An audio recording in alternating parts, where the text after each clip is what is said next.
आप सभी को आपके अपने परिवार YouTube channel Aryabhatta education centre में प्यार भरा नमस्कार। आज आप लोग को हम बायोलॉजी पढ़ाएंगे। इससे पहले बायोलॉजी का 2 वीडियो हम अपलोड कर चुके हैं। अगर उस 2 वीडियो को आप लोग नहीं देखे हैं तो सबसे पहले इस 2 वीडियो को आप लोग देख लीजिए, जिसमें हम लास्ट वीडियो में आपको सेल वॉल तक पढ़ाए थे। तो आज इस वीडियो में हम सेल मेम्ब्रेन से पढ़ाएंगे।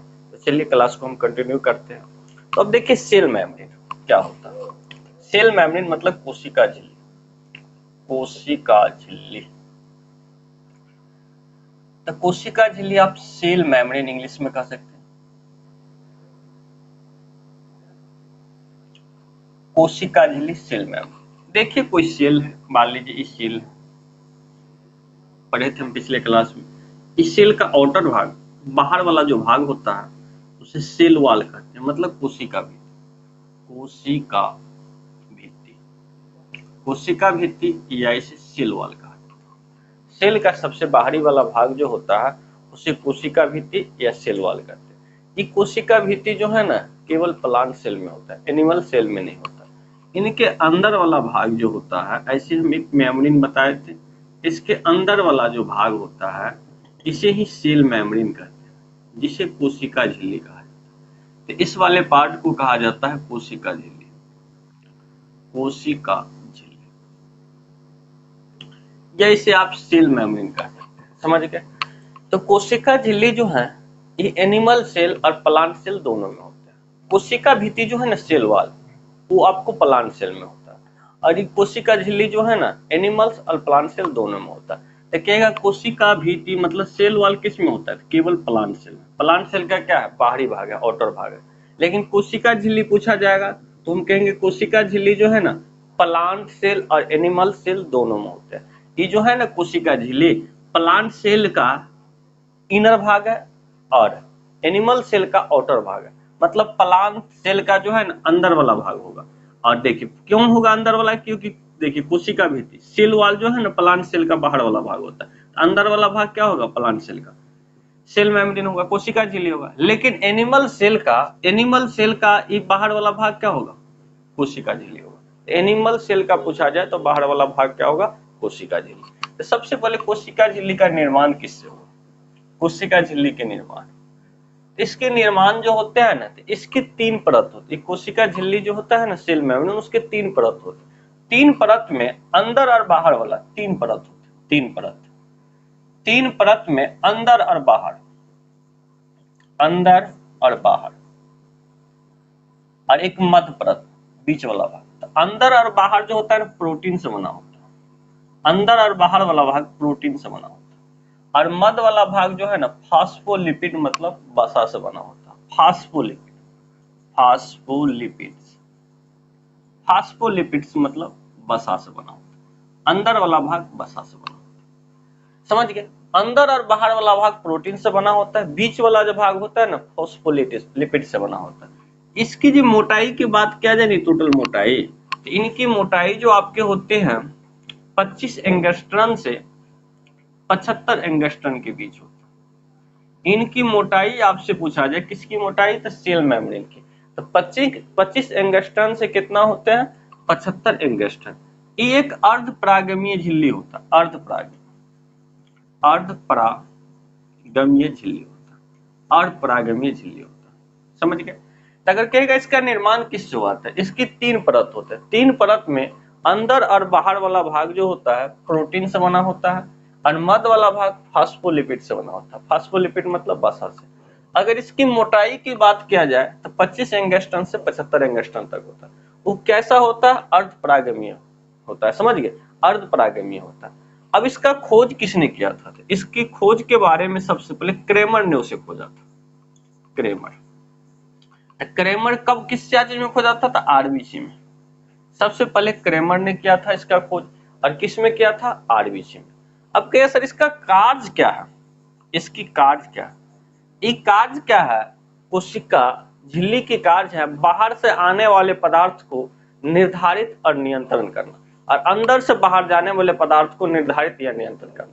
कौन सी पदार्थ को बाहर से अंदर आने देंगे और कौन सी पदार्थ को अंदर से बाहर जाने देंगे, यही काम इसका होता है। मतलब पदार्थ को अंदर से बाहर और बाहर से अंदर, पदार्थ को अंदर से बाहर और बाहर से अंदर आने और जाने को नियंत्रित करता है। नियंत्रित को नियंत्रित करता है या निर्धारित करता है। तो समझ गए। तो इनके बारे में क्या आपको याद रखना है। देखिए इसमें क्वेश्चन कैसे आपके एग्जाम बनेंगे। पहली बात तो यही होगा कोशिका झिल्ली किस में होता है, तो कोशिका झिल्ली कहेंगे प्लांट सेल और एनिमल सेल दोनों में होते हैं। समझ गए। दूसरी एग्जाम में क्वेश्चन क्या आएगा कि कौन चीज से बना है, तो आपको इसका 3 भाग होता है। तो अंदर और बाहर वाला भाग प्रोटीन से बना है, लेकिन मध्य वाला भाग फास्फोलिपिड से बना है। कुछ याद रहे न रहे, लेकिन फास्फोलिपिड याद रख लीजिए। यही आपसे एग्जाम पूछा जाए कि कोशिका झिल्ली के निर्माण किससे हुआ, तो हमको करना है फास्फोलिपिड से। इसकी मोटाई 25 एंगस्ट्रॉम से 75 एंगस्ट्रॉम तक होता है। इतनी जरूरी नहीं है आपको याद रखना एग्जाम के व्यू से। इसकी खोज किसने किया था, इसकी खोज क्रेमर ने किया था। किसमें किया था, तो आरबीसी में सबसे पहले क्रेमर ने किया था। और इनकी कार्य क्या होता है, कौन पदार्थ को अंदर आने दे और कौन से पदार्थ को अंदर से बाहर करे, उसका नियंत्रण और निर्धारित कौन करता है, आपकी कोशिका झिल्ली, सेल मेम्ब्रेन। समझ गए। तो चलिए अब हम नेक्स्ट पढ़ेंगे कोशिका का अगला भाग केंद्रक, न्यूक्लियस के बारे में। तो चलिए देखिए नेक्स्ट न्यूक्लियस, कोशिका का अगला भाग केंद्रक। केंद्रक, केंद्रक मतलब न्यूक्लियस,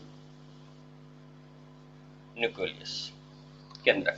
सबसे पहले इसका खोज किसने किया था, तो इनकी खोज के बारे में बात किया जाए तो खोज रॉबर्ट ब्राउन किया था।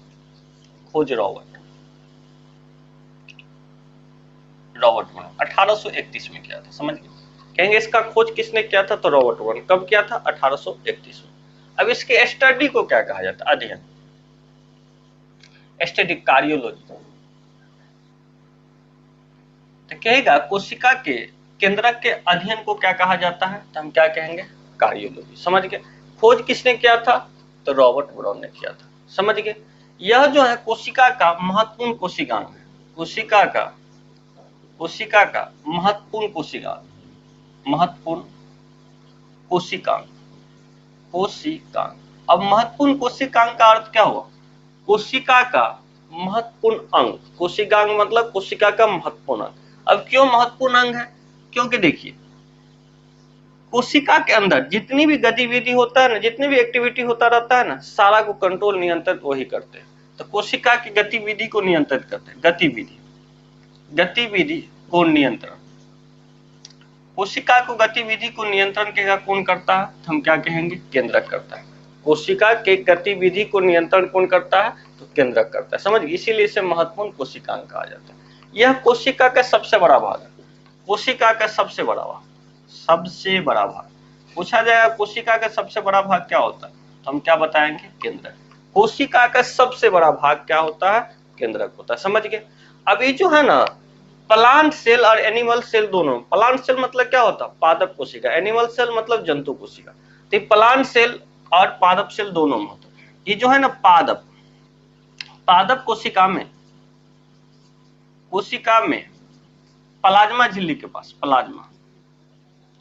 प्लाज्मा झिल्ली के पास होता है। पादप कोशिका में प्लाज्मा झिल्ली के पास होता है, और जंतु कोशिका, एनिमल्स कोशिका में केंद्रक में होता है। प्लाज्मा झिल्ली के पास होता है, और जंतु कोशिका में, जंतु कोशिका में केंद्रक में होता है, केंद्र में होता है। जंतु कोशिका में सेल के केंद्र में होता है, लेकिन पादप कोशिका के सेल के प्लाज्मा झिल्ली के पास होता है। जैसे देखिए कोशिका, ये क्या आपकी कोशिका, इधर सेल वाला, बाहर वाला भाग सेल वाला मतलब कोशिका भित्ति कहते हैं, कोशिका भित्ति। बाहर वाला भाग को कोशिका भित्ति कहते हैं, और अंदर वाला भाग को कोशिका झिल्ली, सेल मेम्ब्रेन, या उसी को कहा जाता है प्लाज्मा झिल्ली। कोशिका झिल्ली, सेल मेम्ब्रेन, या इसी को क्या कहा जाता है, प्लाज्मा झिल्ली। तो अगर प्लांट सेल की बात किया जाए तो केंद्रक जो होंगे यहाँ होंगे, प्लांट सेल में केंद्रक यहाँ होंगे, प्लाज्मा झिल्ली के पास होंगे केंद्रक। किसमें, पादप कोशिका में, कोशिका। समझ गए। पादप कोशिका में क्या होंगे, केंद्रक, यहाँ होंगे, प्लाज्मा झिल्ली के पास होंगे। यही अगर एनिमल्स कोशिका की बात किया जाए तो केंद्र बीच में होंगे, एनिमल्स कोशिका के बीच में, समझ गए, एनिमल सेल में बीच में होंगे, मतलब जंतु कोशिका, जंतु कोशिका, समझिए, जंतु कोशिका में केंद्रक कहाँ होंगे, बीच में, समझ गए। तो आपको पादप कोशिका में अगर केंद्रक की बात करें तो हम क्या कहेंगे, प्लाज्मा झिल्ली के पास होगा।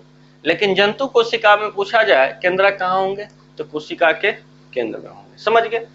ये जो केंद्रक को जो कोशिका का मस्तिष्क कहा जाता है।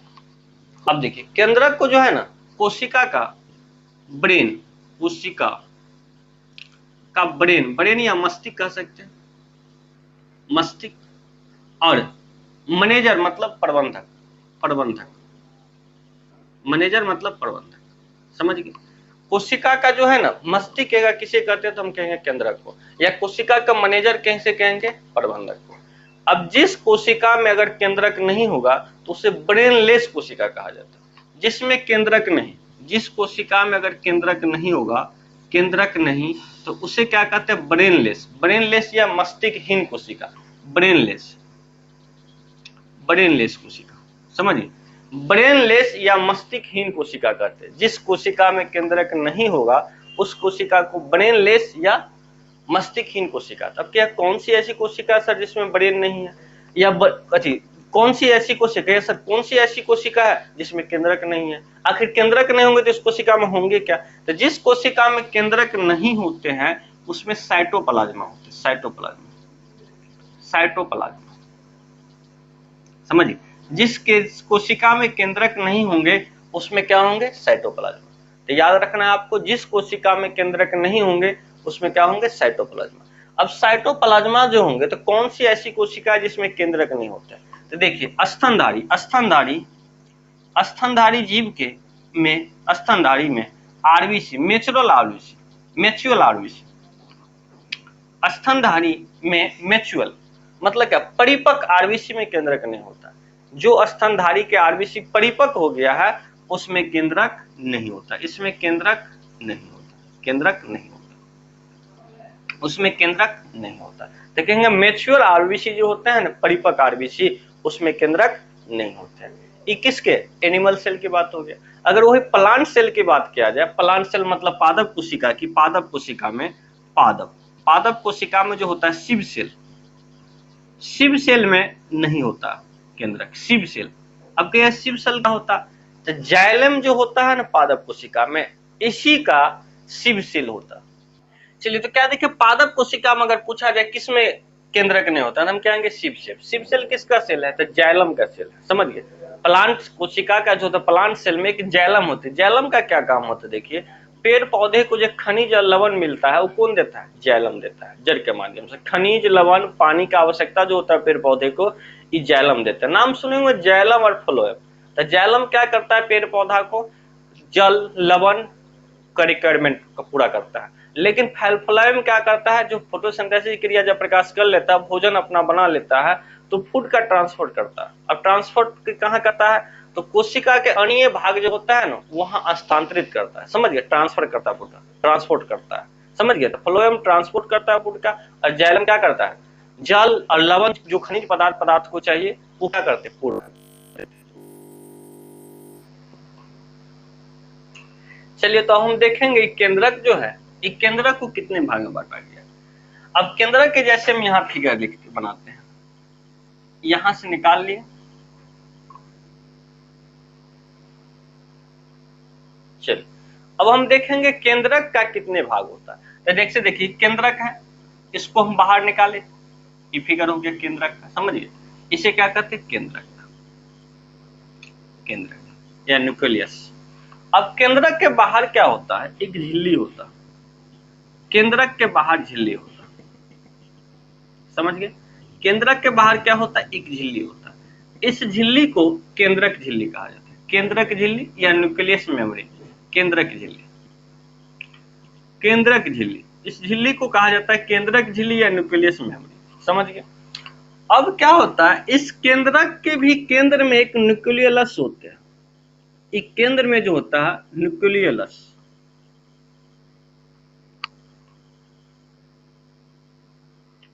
न्यूक्लियस। अब क्या होता है न्यूक्लियस, आगे पढ़िएगा, अभी सिर्फ इतना ही जानिए केंद्रक के भी केंद्र में क्या होता है, न्यूक्लियस होता है। अब इसमें क्या होता है, एक लिक्विड भरा होता है द्रव, समझ गए, जिसे क्या कहा जाता है, केंद्रक द्रव, जिसे केंद्रक द्रव, केंद्र द्रव या न्यूक्लियोप्लाज्म कहा जाता है, समझिए। अब इस केंद्रक में क्या होता है, एक धागानुमा संरचना होता है, एक धागानुमा संरचना होता है, ऐसे ऐसे धागानुमा बहुत पतला पतला संरचना होता है, इस धागानुमा संरचना होता है जो बहुत पतला पतला संरचना होता है, समझिए। इस धागानुमा संरचना को जो आपको कहा जाता है क्रोमैटिन, क्रोमैटिन, इस धागानुमा संरचना को क्रोमैटिन कहा जाता है, समझ गए बात। अब बारी बारी से हम सबके बारे में पढ़ेंगे। सबसे पहले हम किसके बारे में पढ़ेंगे, केंद्रक झिल्ली के बारे में। इसलिए पहला पॉइंट आपकी है केंद्रक झिल्ली,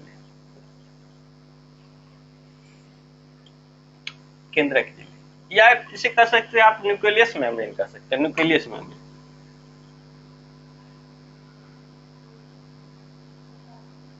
मेम्ब्रेन,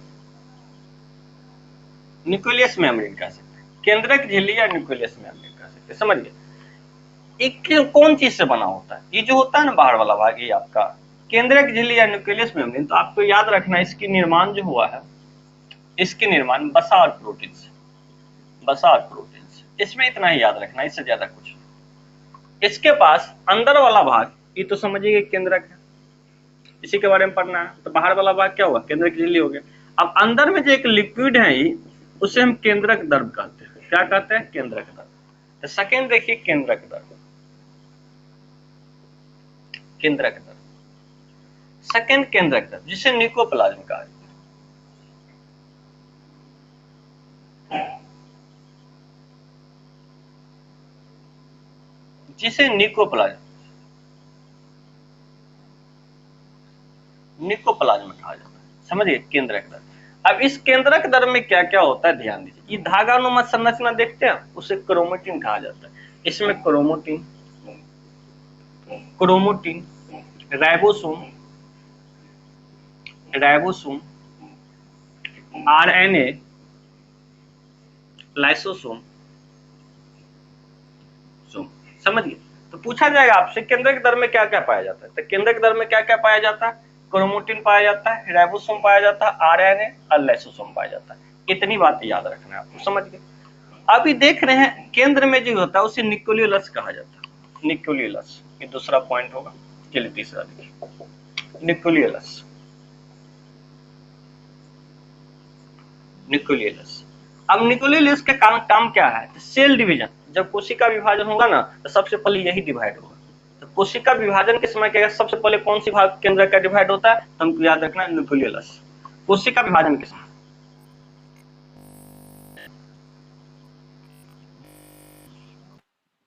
ये समय सबसे पहले सबसे पहले न्यूक्लियोलस जो है, न्यूक्लियोलस सबसे पहले कोशिका, जब सेल डिवीजन होगा ना, उसी समय सबसे पहले यही डिवाइड। अगर सेल डिवीजन होगा तो सबसे केंद्र का सबसे पहला भाग को डिवाइड होगा न्यूक्लियोलस। चलिए चौथा पॉइंट है अब क्रोमैटिन क्या होता है। अब देखिए केंद्रक द्रव में, केंद्रक द्रव के धागानुमा देख रहे हैं, बहुत पतला धागानुमा, बहुत लंबे लंबे संरचना, उसे ही हम क्या करते हैं, क्रोमैटिन। क्रोमैटिन क्या होता है, जब सेल डिवीजन होता है तो धीरे धीरे क्या होता है, बहुत लंबा लंबा होता है।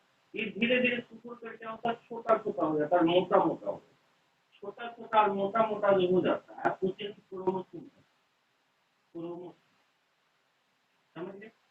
बहुत पतला धागानुमा संरचना होता है। सेल डिवीजन होने का धीरे धीरे सिकुड़ने लगता है, सिकुड़ने के बाद क्या होता है, बहुत छोटा हो जाता है, मोटा मोटा, उसे ही क्रोमोसोम। जो मानव शरीर में कितने क्रोमोसोम है, 23 क्रोमोसोम। नेक्स्ट आगे हम क्रोमोसोम के बारे में डिटेल से पढ़ेंगे, अब इतना ही जानिए क्रोमोसोम। सेल डिवीजन होता है ना, तो जब सेल डिवीजन होता है तो धागानुमा काफी पतला संरचना होता है। वो पतला संरचना क्या होता है, धीरे धीरे सिकुड़ने लगता है, और सिकुड़ने के बाद क्या होता है, मोटा हो जाता है। धीरे धीरे सिकुड़ने के बाद मोटा हो जाता है, और मोटा होता है उसी को ही हम क्रोमोसोम कहते हैं या गुणसूत्र की संख्या कहते हैं, समझ गए। तो इस टाइप से आपके इसमें एग्जाम में क्वेश्चन बनेंगे, समझ गए, इस टाइप से क्वेश्चन। नेक्स्ट हम पढ़ेंगे अब इसके बाद कि केंद्रक के अंदर क्या होता है, न्यूक्लिक एसिड होता है। न्यूक्लिक एसिड नाभिकीय अम्ल, जिसका खोज किसने किया था, न्यूक्लिक अम्ल का खोज किया था फ्रेडरिक मिशर ने किया था, समझ गए। अब इस न्यूक्लिक अम्ल में क्या होता है, डीएनए आरएनए होता है। तो नेक्स्ट क्लास में अब हम डीएनए और आरएनए के बारे में पढ़ेंगे। चलिए यहाँ तक कोई दिक्कत नहीं ना। अगर किसी प्रकार को कोई दिक्कत हो तो अपना कमेंट अवश्य आप कमेंट बॉक्स में टाइप कीजिएगा, समझ गए। हर संभव कोशिश रहेगी मेरी उस कमेंट का जवाब आपको देने का, समझ गए। कोई दिक्कत अब किसी को नहीं, तो चलिए रहने दीजिए आप। Thank you all of you, bye bye, take care.